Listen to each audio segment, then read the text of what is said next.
मैंने सारी थ्योरीज जो है थ्योरी पार्ट सब समझा दिया। अब क्या डिस्कस करूंगी, exercise. Fine. So question number 1 we have given a 0.24 gram sample of compounds oxygen and boron was found by analysis to contain 0.096 gram of boron and 0.144 gram of oxygen. So we have to calculate the percentage composition of the compound by weight. ठीक है, percentage composition निकालना है हमें क्या of the compound by weight। तो हम पहले देख लेते हैं कि हमें क्या क्या दिया है। तो हमारा सैंपल का वेट कितना दिया हुआ है, इट इज 0.24 ग्राम। ठीक है, इतना दिया हुआ है। उसमें से mass of boron it is given 0.096 grams. ठीक है, mass of oxygen it is given 0.144 ग्राम। तो हमें निकालना है the percentage composition of the compound by weight. तो इसका फॉर्मूला क्या होता है for boron, percentage composition of boron. अगर हम बोरॉन का निकालें सो इट विल बी, जो हमारा सैंपल का मास है, जो हमारा सैंपल दिस इज जो हमारा बोरॉन का मास है अपॉन जो total mass of the compound है, total mass of the sample जो दिया हुआ है वो इनटू 100 कर देंगे तो we will get the percentage. So it will be 0.096। ठीक है, इतना हमारा क्या है, ये बोरॉन का मास है, सैंपल कितना है 0.24 into 100। You will solve this, remove the decimal and you will get 96 upon 240 into 100, so it will be 4, so you will get 40%। so अगर composition of boron जो है वो सैंपल में हमारा 40% है, तो परसेंटेज कंपोजिशन ऑफ ऑक्सीजन कितना हो जाएगा, it will B 100 minus 40%, so it will be 60%। ठीक है, हमने पहले क्या किया, कंपोजिशन ऑफ बोरॉन निकाल लिया, इट कम्स 40%। फिर हम क्या करेंगे, जब हमारा इतना आ गया तो हमें पता है सैंपल में हमारे पास सिर्फ बोरॉन और ऑक्सीजन है, तो हम क्या करेंगे, बोरॉन 40% आ गया, so 100 minus 40 it is 60 and 60% will be the percentage composition of oxygen। Fine। Now let's move to the second question। Second question क्या कह रहा है, when 3 gram of carbon is bonded in 8 gram of oxygen to 11.00 gram of carbon dioxide is produced। यानी कि जब हमारा 3 ग्राम of carbon जब bond होता है 8.00 ग्राम ऑफ ऑक्सीजन के साथ, तो हमें क्या मिलता है 11.00 gram of carbon dioxide. Fine. Then it is said that what mass of carbon dioxide will be formed when 3.0 gram of carbon is burnt in 50.00 gram of oxygen and which law of chemical combination will govern your answer। ठीक है, तो हमें ये कह रहा है कि अगर हमारे पास 3.0 ग्राम ऑफ कार्बन है, ठीक है, ये किसके साथ, it bond with 8.00 gram of oxygen.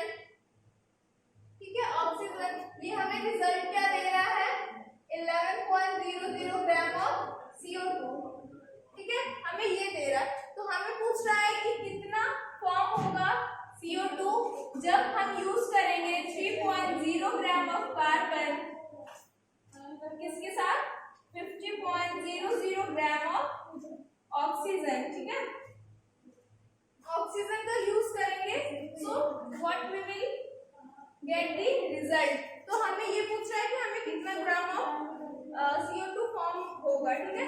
सो हम यहाँ देख रहे हैं कि ये हमें पहले ही बता दिया है कि जो हमारा 3 ग्राम ऑफ कार्बन है वो किसके साथ कंबाइन हो रहा है, 8 ग्राम, यानी 3:8 रेशियो में ये फॉर्म हो रहा है। क्या देने के लिए, हमें 11 ग्राम ऑफ CO2। फाइन, तो हमारे पास यहाँ भी इसकी अमाउंट है जो वो तो फिक्स है, तो जो कार्बन होगा वो इसमें से सिर्फ कितना यूज करेगा, it will use only 8 grams, ठीक है। उससे ज्यादा वो यूज नहीं कर पाएगा, क्योंकि यहाँ हमें बताया कि 3 और 8 3:8 में 3 यहाँ पे क्या है, 3:8 किसका है, कार्बन और ऑक्सीजन, इस रेशियो में कंबाइन होके वो हमें देता है CO2। सो यहाँ भी क्या होगा, 3 ग्राम ऑफ कार्बन ही है, फिक्स्ड अमाउंट है, so it will use only 8 gram of oxygen from here to give us 11 gram of CO2। बाकी जो ऑक्सीजन होंगे वो क्या होंगे, they will be unused. Fine, so यहाँ पे हमारा कौन सा लॉ यूज हो रहा है, here it is law of definite proportion, ठीक है। मतलब कॉम्बिनेशन जो हो रहा है डेफिनेट प्रोपोर्शन में हो रहा है, यहाँ भी 3:8 है तो यहाँ भी 3:8 है। Fine, now let's move to the next question, that is what are polyatomic ion, give examples. So polyatomic ions क्या होते हैं, the ions that contain one or more atoms and they are means they are considered as single unit, ठीक है। Single unit ही हम उसे consider करते हैं। For example, जैसे हमारे पास CO3 कार्बोनेट आयन है, तो here we have carbon atom and oxygen atom, but हम इसको एक यूनिट ही मतलब मानते हैं, वी सी कार्बोनेट आयन, ठीक है। जैसे सल्फेट आयन है SO4 2-, ठीक है। तो एक से ज्यादा जब एटम्स हमारे पास डिफरेंट एटम्स होते हैं, so we say it is polyatomic ion. Next, write the chemical formulae of the following. So we have to write the chemical formulas. Let's write first, it is magnesium chloride. So we have magnesium का formula, magnesium is Mg and chloride is, we have chlorine, that is Cl. So let me show you. So first it is magnesium chloride. So magnesium we will write Mg, chloride it is Cl. So Mg का कितना होता है, Mg is 2+ and Cl is 1-. Fine. So we will cross over it and what we will get, MgCl2. Okay. Next is calcium oxide. It is calcium oxide. Calcium and oxide for oxygen, ठीक है। Oxygen से oxide, so calcium की कितनी valency होती है, it is 2+ and oxygen is 2-. So what it will be, आप कहेंगे we will write Ca2O2, ठीक है, but we simplify it and we write CaO, ठीक है। आप एक तरह से ऐसे कर सकते हैं, ये सेम है, ये सेम है, 2 है, remove it, it will become CaO, ठीक है। सिंप्लीफाई कर देते हैं। जैसे अगर हमारे पास मान लीजिए हो something, let us say A, it is A4 and B2, अगर हमारे पास A4 B2 इस तरीके का कंपाउंड है तो we will simplify it and we will write this A2B. Fine. इसलिए हमने यहाँ पे क्या किया, Ca2O2 था, we simply write as CaO, calcium oxide, ठीक है। Next is aluminium, it is copper nitrate. What it is, copper nitrate. So copper is Cu, nitrate NO3, ठीक है। इस पे कितनी वैलेंसी होती है, Cu, it is 2+ and this is 1-. So what it will be, Cu NO3 whole twice, ठीक है। यहाँ पे हम इसको ब्रेसेस में लिखेंगे, ये मैंने पढ़ाते वक्त आपको बताया था। फाइन, तो ये हमारा ये हो गया। Then this is ठीक है. Now next is aluminium chloride. What is aluminium chloride?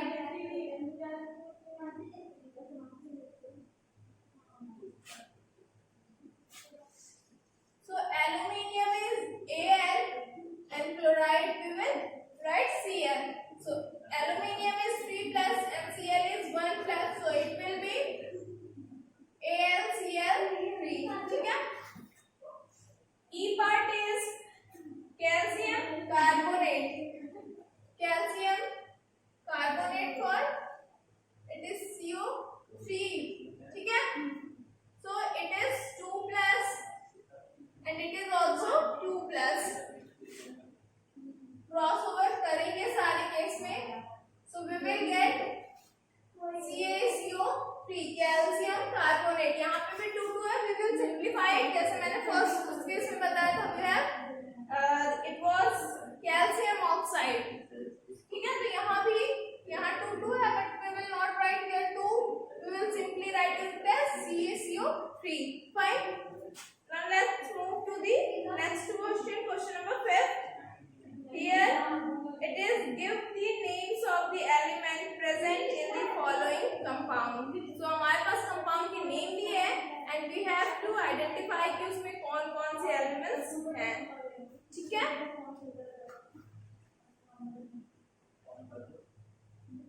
तो ये बहुत easy है फॉर्मूला लिखना. बस आपको वैलेंसी सबकी याद होनी चाहिए कि कौन सी एटम या आयन जो है कौन से आयन में कितनी वैलेंसी है. एटम जो है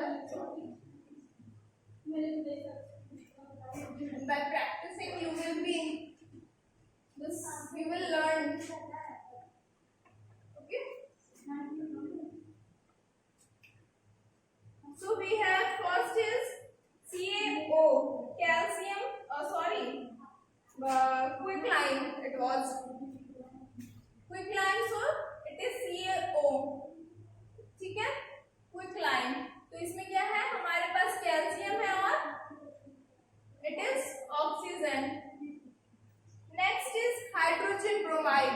तो हाइड्रोजन ब्रोमाइड है तो हाइड्रोजन है, इट इज HBr. ठीक है.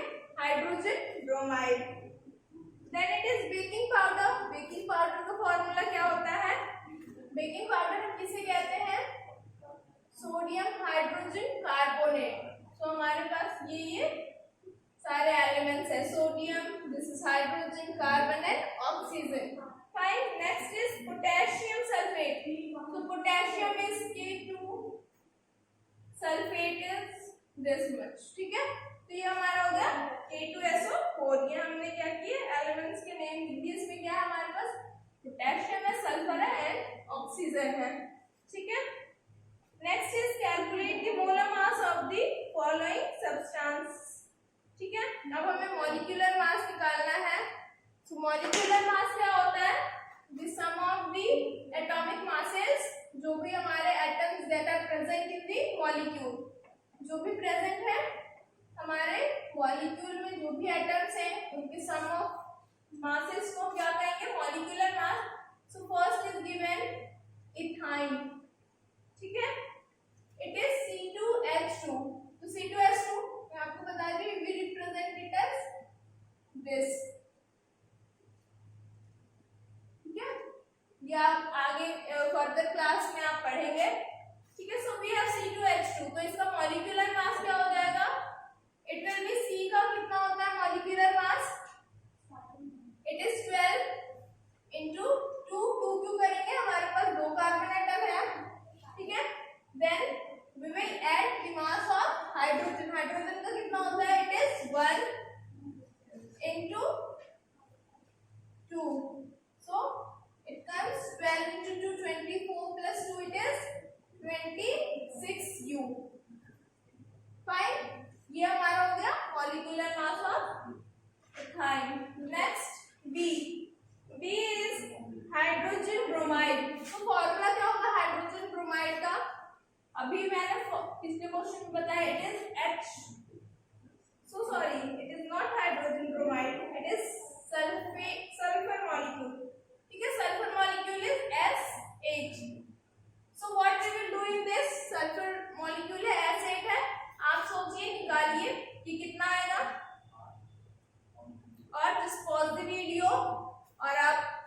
करिए एंड देन मैं सॉल्व कर रही हूँ, देन आप क्या करेंगे देख लीजिएगा कि आंसर सही है या नहीं।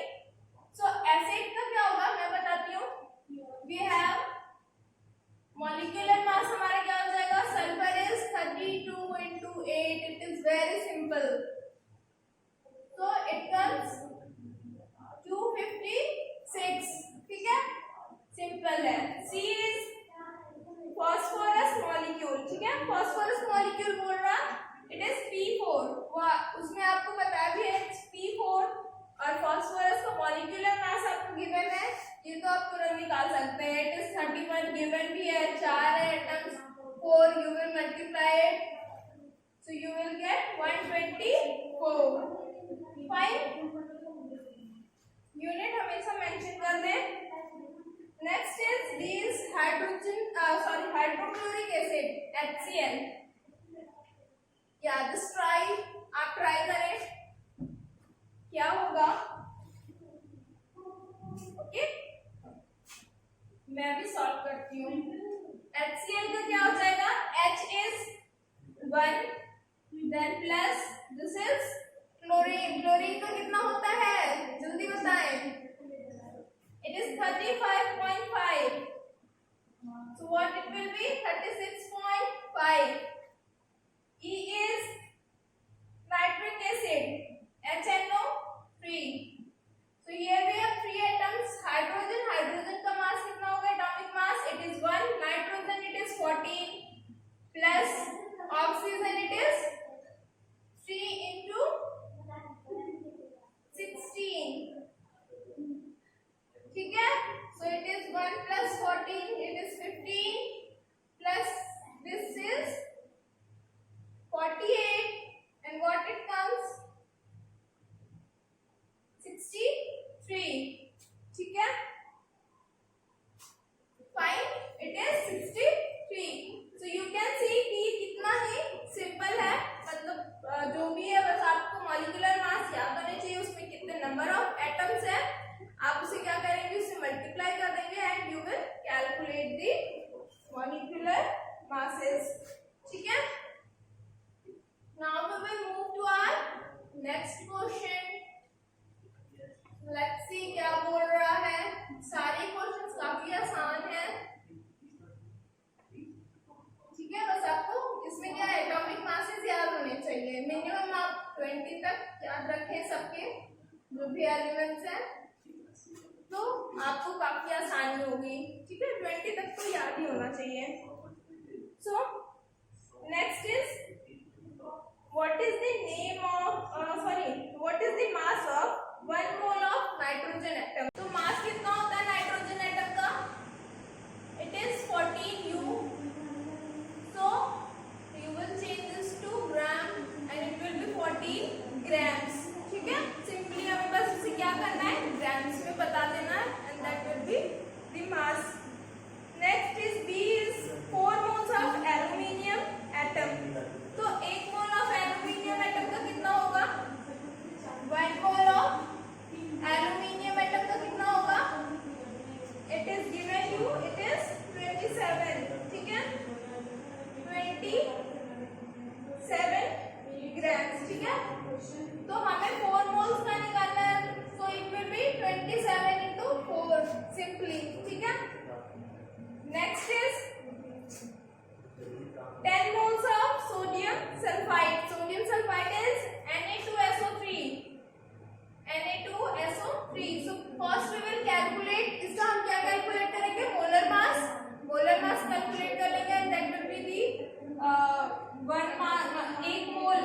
मोल ऑफ सोडियम सल्फाइड का वो मास हो जाएगा, then we will multiply it with 4, so हम इसका मॉलिक्यूलर मास कैलकुलेट कर लेते हैं, इसका क्या होगा 23 into 2, सोडियम का कितना होता है 23, then plus sulfur it is 32 plus oxygen it is 16 into 3, ठीक है, आप इसे कैलकुलेट कर लीजिए, मैं इसे A सपोज कर ले रही हूँ, सो हमारा ये 1 मोल के लिए इतना है, ठीक है, so it is asking for 10 moles, so you will multiply with it 10 into A, so that will be our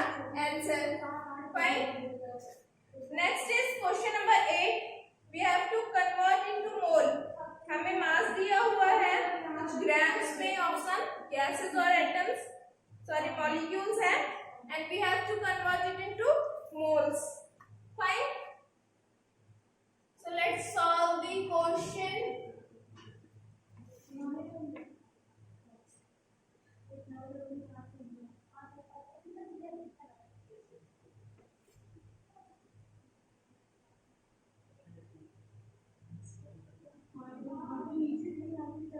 ठीक है, तो हमारा क्या बोल रहा है? It's first is 12 gram of oxygen atom. Question number 8 for A part is 12 grams of oxygen atom. Yes, मैं पूरा लिख देती हूँ. It is oxygen atom. ठीक है, ऑक्सीजन एटम का हमें बताना है. 12 ग्राम ऑफ ऑक्सीजन एटम को मोल्स में कन्वर्ट करना है. Sorry, it is oxygen gas. It is oxygen gas. So मैंने अपने प्रीवियस वीडियो में जब मैंने मोल कॉन्सेप्ट पढ़ाया था उसमें मैंने क्या बताया था? जब मैंने एक एग्जांपल लिया था उसमें मैंने आपको एक लास्ट में एक फॉर्मूला बताया था. Formula it is n upon capital N naught. It is mass given upon molar mass. यहाँ पे ये क्या था? Number of molecules. This was standard Avogadro number. It was. और ये क्या था? Mass given upon molar mass. तो हम इससे सॉल्व कर लेंगे अपना क्वेश्चन. ठीक है, सो हमें मोल्स में and this is equals to n. n equals to m upon small n upon capital M. ठीक है, and it is n क्या होता है? Number of moles. Number of moles ये भी होते हैं इक्वल्स टू ये भी होते हैं. सो आप यहाँ पे देखेंगे हमें ये निकालना है और हमें क्या दिया है? 12 ग्राम. यानी हमें ये क्वांटिटी दी हुई है. फाइन, हमें निकालना क्या है? सॉरी, नंबर ऑफ मोल्स निकालना है. ऑक्सीजन गैस का मॉलिक्यूलर मास बता सकते हो तो सिंपली हम इसमें पुट कर देंगे. सो नंबर ऑफ मोल्स क्या हो जाएंगे? Given mass is 12 upon oxygen का कितना होगा molecular mass? Oxygen gas is O2 and it is 16 into 2, that will be 32. So 12 upon 32 आप इसे कैलकुलेट कर लीजिए. That will be the answer. ठीक है, B part is 20 gram of water. That is 20 gram of H2O. H2O का molecular mass क्या हो जाएगा? 2 into 1 plus 16, that is 18 grams. So number of moles कितने हो जाएंगे? 20 upon 18. Fine. C part is 22 gram of carbon dioxide, 22 gram of CO2. तो हमें moles निकालने हैं. 22 मॉलिक्यूलर मास इसका कैलकुलेट करेंगे. It will B 12 plus 16 into 2. ठीक है, ये हमारा क्या आ जाएगा? 12 plus 32 and it will be 44. तो ये हमारा क्या हो जाएगा? 1/2 0.5. तो 0.5 मोल्स हो गया. ठीक है, next question is what is the mass of 0.2 mole of oxygen atom. So ये भी हमारा क्या है? इस फॉर्मूले पे ही बेस्ड है. इसमें हम इसका फुल्ली यूज करेंगे. प्रीवियस क्वेश्चन में सिर्फ क्या था? Small n equals to small m upon capital M से सॉल्व किया था. सो हमारा फर्स्ट पार्ट है 0.2 mole of oxygen atom. 9th question है. ठीक है, हमें इसमें क्या दिया हुआ है? मोल दिया हुआ है, दैट इज 0.2 मोल्स.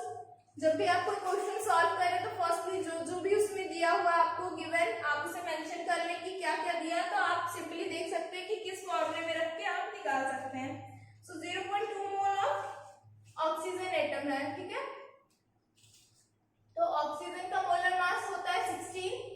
सो आपको क्या निकालना था? It was the mass. हमें मास कैलकुलेट करना है. तो आप इसमें स्मॉल n है 0.2, मास है ये, अपॉन 16 कर देंगे. ठीक है, तो small m will be equals to 0.2 into 16.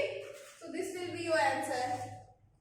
ठीक है, next is 0.5 mole of water molecules. 0.5 moles. तो n की वैल्यू 0.5 मोल दी हुई है. इसमें भी हमें m calculate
oxide. Aluminium oxide is Al2O3. इसका मॉलिक्यूलर मास आप कैलकुलेट करिए जल्दी से कि क्या होगा मॉलिक्यूलर मास. ठीक है, एल्यूमिनियम कितना होता है? It is 27 into 2 plus oxygen is 16 into 3. सो ये हमारा मॉलिक्यूलर मास आ जाएगा. द सेम थिंग जैसे हमने इसमें किया था वही प्रोसेस यहाँ भी इस क्वेश्चन में भी हम करेंगे. हमें इसमें स्मॉल m की वैल्यू क्या दी हुई है? Small m is given, it is 0.051 ग्राम. ठीक है, हमें स्मॉल m दिया है, आपने कैपिटल M कैलकुलेट किया और capital M naught Avogadro constant इसकी वैल्यू फिक्स्ड होती है. So you will get this. Fine. So हमारे सारे क्वेश्चन सॉल्व हो गए. ठीक है, 11 क्वेश्चन दिए थे. In our next